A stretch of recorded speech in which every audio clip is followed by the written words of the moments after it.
हमारा दिमाग एक पैराशूट की तरह है। पैराशूट जब तक खुलता नहीं है तब तक किसी काम का नहीं है। उसी तरह हमारा दिमाग खुलने पर ही काम करता है और कामयाबी की नई नई उड़ानें भरता है। इसीलिए आपके दिमाग में जो भी फालतू के विचार है उसे खाली कीजिए। तभी आप अपने जीवन में नई बातों को सीखकर अपने जीवन को बदल सकेंगे। बहुत पुराने समय की बात है, एक व्यक्ति अपने जीवन में अध्यात्म सहित कई जरूरी ज्ञान को प्राप्त करना चाहता था ताकि वह अपने जीवन को अच्छे से समझ सके और किसी भी तरह की स्थिति या परिस्थिति उसे विचलित ना कर सके। वह जानता था कि मेरी मदद सिर्फ महात्मा बुद्ध ही कर सकते हैं। उसकी महात्मा बुद्ध से ज्ञान प्राप्त करने की लालसा बहुत तीव्र थी।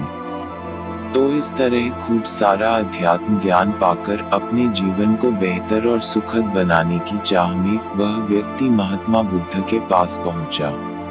उस व्यक्ति ने हाथ जोड़कर बुद्ध से कहा, हे बुद्ध, कृपया आप मुझे अपना शिष्य बना लीजिए। मैं आपसे बहुत सारा ज्ञान सीखना चाहता हूँ जिससे मेरी जिंदगी बदल सके और मैं अपनी जिंदगी में आगे बढ़ सकूं, अपनी जिंदगी को बेहतर बना सकूं। बुद्ध ने उस व्यक्ति की तरफ देखा और कहा, बेटे, यदि तुम मुझसे शिक्षा ग्रहण करना चाहते हो या मुझसे कुछ सीखना चाहते हो तुम आज से 10 दिन बाद मेरे पास आना।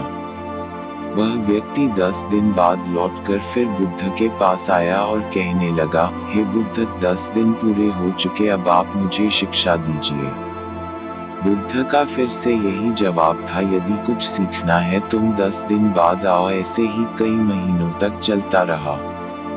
जब शिष्य उनके पास आता था, गौतम बुद्ध हर बार उसे ये बोलकर वापस भेज देते कि 10 दिन बाद आना।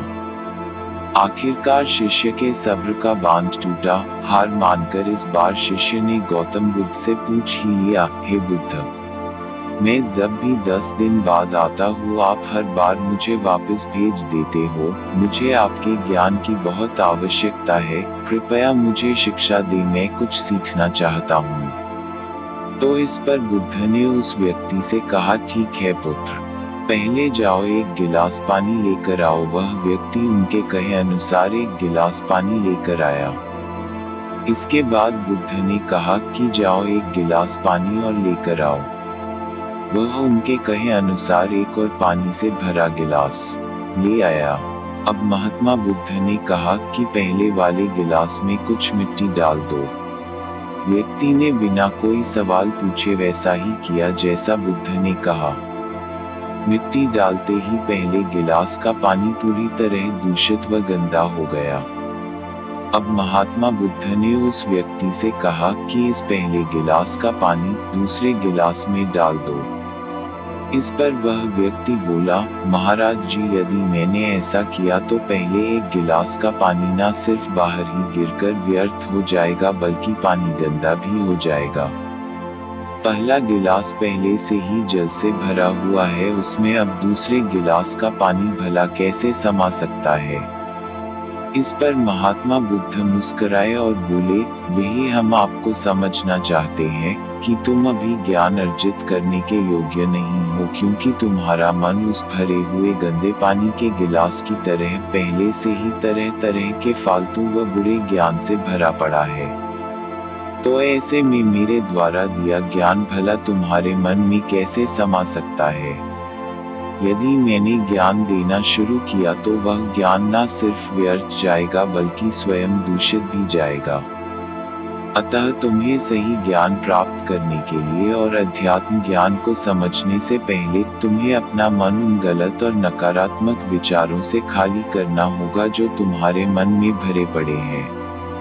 अध्यात्म ज्ञान को हासिल करने के लिए मन का पूरी तरह से खाली होना अनिवार्य है। यदि तुम खुद से ये बात कहते रहोगे कि तुम्हें हर बात का ज्ञान है तो तुम कभी भी कुछ नहीं सीख सकते। इसीलिए पहला गिलास के पानी को तुम खाली करो, तभी तुम दूसरे गिलास का पानी डालोगे तो उसमें समा पाएगा। इसी प्रकार तुम दिमाग को खाली करो, अपने मन के पुराने विचारों को बाहर निकालो। अब वह व्यक्ति बुद्ध के बातों को समझ गया और उसने पहले वाले गिलास के पानी को खाली करके नई चीजें सीखने की ठान ली। हमारी ये कहानी जीवन की तमाम छोटी बड़ी तमाम तरह की समस्याओं से परेशान इंसान को समाधान देगी। एक किसान अपने गांव में अपने दुखों से दुखी था। किसी ने उससे कहा कि तुम अपने दुखों के समाधान के लिए बुद्ध की शरण में जाओ, जो कि कुछ दिनों के लिए आए हैं और यहाँ से कुछ दूर गांव में ठहरे हुए हैं। निश्चित ही वह तुम्हारे सभी दुखों का समाधान कर देंगे। यह सुनकर वह किसान बड़ी अभिलाषा लिए बुद्ध की शरण में चल पड़ा। यह विचार लिए कि बुद्ध उसे उसकी परेशानियों से, मानसिक पीड़ा से, तनाव से, दुखों से निकाल लेंगे। वह बुद्ध के पास पहुंचा। उसने बुद्ध से कहा कि हे बुद्ध, मैं किसान हूँ, मुझे खेती करना अच्छा लगता है, लेकिन कभी भी वर्षा पर्याप्त नहीं होती और मेरी फसल बर्बाद हो जाती है। पिछले साल मेरे पास खाने को कुछ नहीं था और इस साल भी बहुत अधिक वर्षा के कारण फसल को बहुत नुकसान पहुंचा। मेरे पास खाने को पर्याप्त भोजन नहीं। किसान ने कहा, मैं विवाहित हूँ, मेरी पत्नी मेरा ध्यान रखती है, मैं उससे प्रेम करता हूँ, पर वो कई बार मुझे बहुत परेशान कर देती है। घर में बहुत कलेश हो जाता है, जिससे मैं ये सोचने लगता हूँ कि ये मेरे जीवन में ना आई होती तो अच्छा होता। मेरे 2 बच्चे भी हैं, कई बार मेरे बच्चे भी मेरी अनादर और अवहेलना कर देते हैं, मेरी बातों का पालन नहीं करते। किसान अपने दुखी जीवन की तमाम ऐसी बातें लगातार बुद्ध को बताए जा रहा होता है। बुद्ध ध्यानपूर्वक उस दुखी किसान की समस्याएं सुनते रहे। जीवन की तमाम समस्याएं बताने के बाद जब कुछ मन हल्का हुआ तो वह चुप हो गया। अब उसके पास कुछ अन्य समस्या बतानी शेष नहीं थी। वो अब शांत बैठकर बुद्ध की ओर देख रहा था और समस्याओं का उपाय पाने के लिए बुद्ध के जवाब का इंतजार कर रहा था। किंतु बुद्ध मौन थे। किसान फिर बोला कि हे बुद्ध, मैं आपकी शरण में आया हूँ, कृपया मेरे जीवन की इन समस्याओं का समाधान करें। बुद्ध ने कहा, मैं तुम्हारी कोई सहायता नहीं कर सकता। किसान ने अचंभित होकर कहा, अरे ये क्या कह रहे हैं आप? सभी कहते हैं कि आप सभी के दुखों का समाधान निकालते हो, तो क्या आप मेरे दुखों का निवारण नहीं करेंगे? इसलिए कि मैं एक गरीब किसान हूँ। बुद्ध ने कहा, सभी के जीवन में कठिनाइयाँ आती है, जीवन में दुख परेशानियों का आना स्वाभाविक है। मनुष्य के जीवन में उसके कर्म अनुसार अक्सर परिस्थितियों में बदलाव आता रहता है, जो सुख दुख निराशा क्रोध का कारण बनती है। नए रिश्ते बनना, पुराने रिश्तों का बिगड़ना, रिश्तों में मिठास कड़वाहट, यह सब सामान्य है। ये जीवन का हिस्सा है और यह जीवन का चक्र है। वास्तविकता यह है कि हम सबके जीवन में 83 तरह की कठिनाइयाँ हैं। तुम और हम इन कठिनाइयों का समाधान नहीं कर सकते, कोई भी नहीं कर सकता। जीवन और जीवन में बने रिश्ते कोई स्थिर नहीं है। एक दिन रिश्तेदार भी छोड़ जाएंगे और जीवन भी खत्म हो जाएगा। लेकिन ये समस्याएं जस की तस बनी रहेंगी, आज तुम्हारी जिंदगी में तो कल किसी और की जिंदगी में। इस पर किसान संयम खोकर क्रोधित हो जाता है और ऊंचे स्वर में बुद्ध से बोलता है कि सब बोलते हैं कि आप महात्मा हो, सिद्ध पुरुष हो, आत्मज्ञानी हो। मैं यहाँ इस विश्वास से आया था कि आप मेरी सहायता करोगे। अगर आप मेरी समस्याओं का समाधान ही नहीं कर सकते तो मेरा आना यहाँ व्यर्थ हुआ। सभी लोग झूठ बोलते हैं कि आप समस्याओं का समाधान करते हैं। आपने मेरी एक भी समस्या का समाधान ना किया। आपसे भले तो वो महात्मा है जो मेरे घर 2 वर्ष पहले आए थे। उन्होंने मेरे से यज्ञ कराया, दान दक्षिणा करवाई और मेरे मन को अपार शांति मिली। कुछ सुख भी आया, कुछ दुख भी कम हुए, लेकिन आपने तो मेरी किसी भी समस्या का समाधान ना निकाला। आपने तो सीधा मुझे मना कर दिया।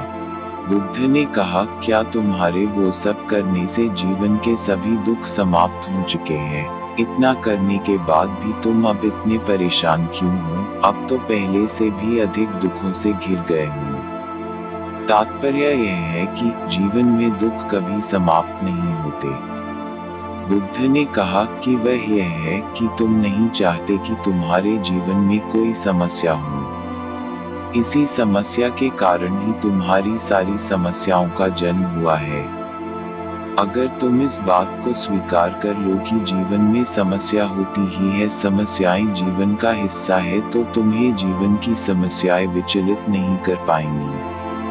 तुम जीवन में आने वाली समस्याओं से इसलिए विचलित होते हो क्योंकि तुम्हें लगता है तुम दुनिया में सबसे ज्यादा दुखी हो, जबकि सच यह है कि हर किसी को अपना ही दुख सबसे अधिक लगता है।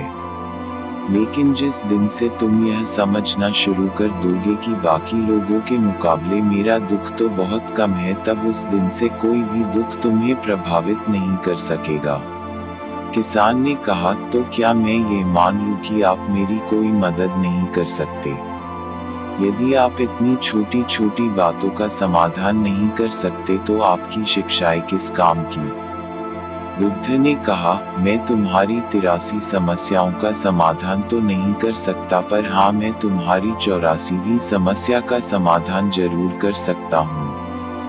जब तक तुम ये चाहते रहोगे कि जीवन में कोई समस्या ना आए, मैं हर दुख तकलीफ से बचा रहूं, तो यह संभव नहीं। ऐसे में तो हर छोटे से छोटा दुख भी तुम्हें बेचैन कर देगा, तुम्हारी मानसिक शांति को भंग कर देगा। यदि तुम्हारे जीवन से कठिनाइयां बिल्कुल खत्म कर दी जाए, तुम्हें रोज हर पल बिना दुख कठिनाइयों का जीवन जीने को मिले, तो तुम अधिक समय तक ऐसा जीवन जी ही नहीं पाओगे। एक समय ऐसा आएगा कि रोज वैसा जीवन जीकर तुम जिंदगी से पूरी तरह तंग आ जाओगे, बोर हो जाओगे। क्योंकि जीवन में हद से ज्यादा कोई भी चीज जीवन के लिए भयानक समस्या खड़ी कर देती है। किसान ने अचंभित होकर कहा कि 84वीं समस्या, वह कौन सी समस्या है बुद्ध? जब तक तुम ये चाहते रहोगे कि जीवन में कोई समस्या ना आए, मैं हर दुख तकलीफ से बचा रहूं, तो यह संभव नहीं। ऐसे में तो हर छोटे से छोटा दुख भी तुम्हें बेचैन कर देगा, तुम्हारी मानसिक शांति को भंग कर देगा।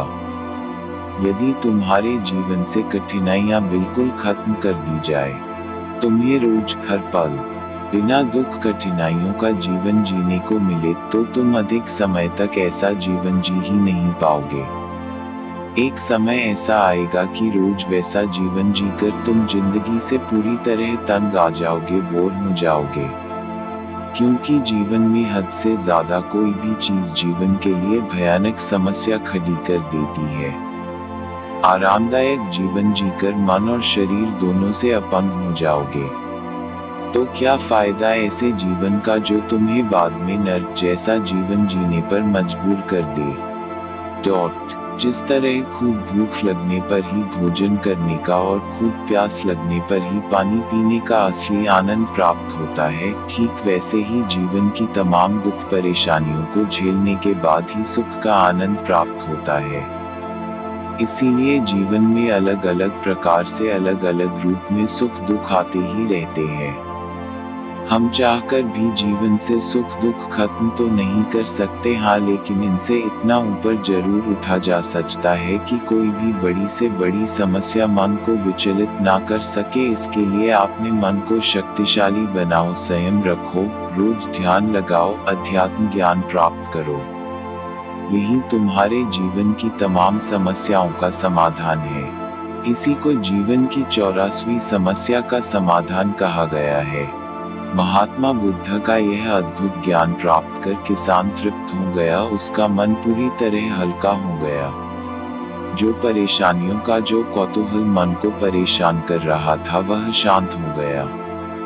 किसान आंखें बंद कर आनंद को अनुभव करने लगा। किसान को सब समझ आ गया कि वो अब तक क्या गलती कर रहा था। किसान बुद्ध के चरणों में गिर गया।